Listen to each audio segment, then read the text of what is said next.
we had a meeting of the general membership of the Bar Association. In fact, we don't always summon the general membership.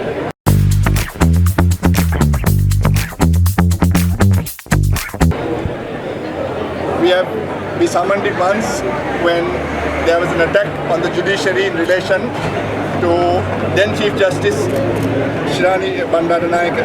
Thereafter, earlier this year, in relation to the brutal assassination of one of our members and his wife, and now today.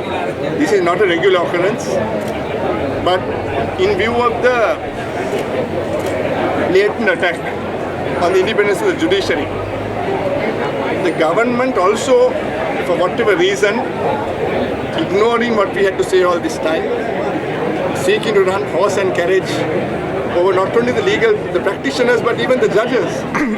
We said, and to be democratic, we summoned the entire membership. We had the power under the Bar Council. Bar Council had approved this 3 times, the executive did more than that. But we said, no, let us hear the general membership. A resolution was passed today, completely objecting to what they sought to be done. That resolution will be released to all of you in all 3 languages in the next half an hour. It's a 4-page document, I can't read it here. We set out why we are objecting. And when that resolution I read, I asked as to who will support the resolution. Everyone lifted their hand, but as a responsible democratic institution, I also asked the next question.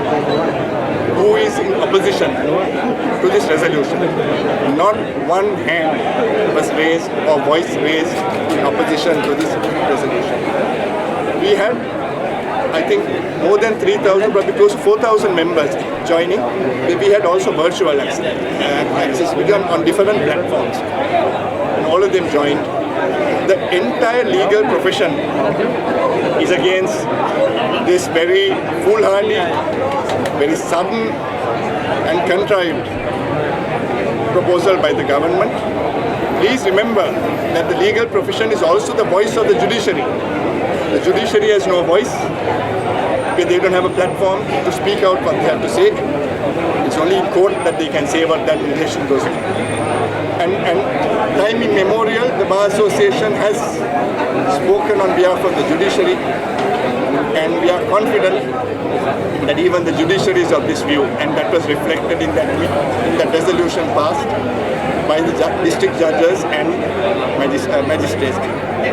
The government should not put the judiciary, the Supreme Court especially, into an embarrassing situation.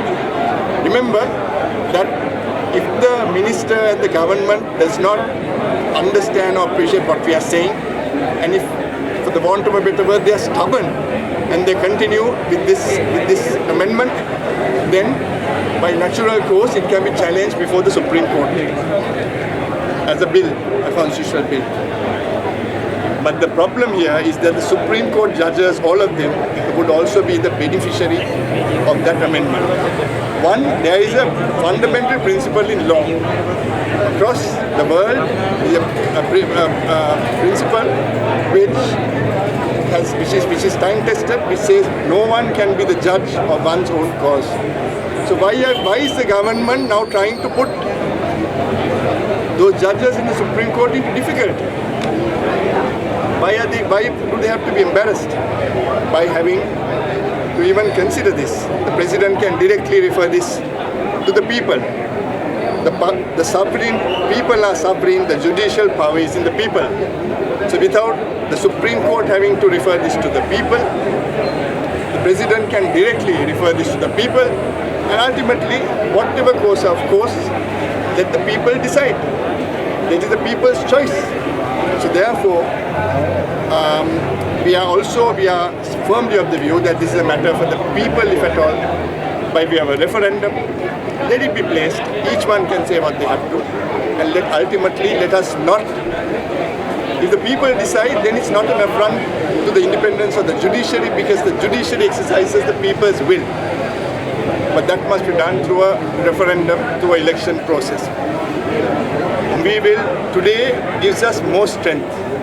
Up to now, I had the strength of the Bar Council, the leadership of the Bar Association. had the strength of the Bar Council, but today we have the strength of the entire membership. Yes. If you look at around how many buses have come, they're lawyers who have got into hired buses and come. This is not a political rally, but they have come from around across the country, and the others joined virtually. Every political party, people, the lawyers, obviously everyone has some, you vote for somebody at least. Every side of the divide is represented here. They have not come for allegiance or against any political party or government. This is on principle. We have had the leaders of all sides here, who are lawyers, members, who are unanimously in opposition to this ad hoc, wrong move, wrong amendment by the government.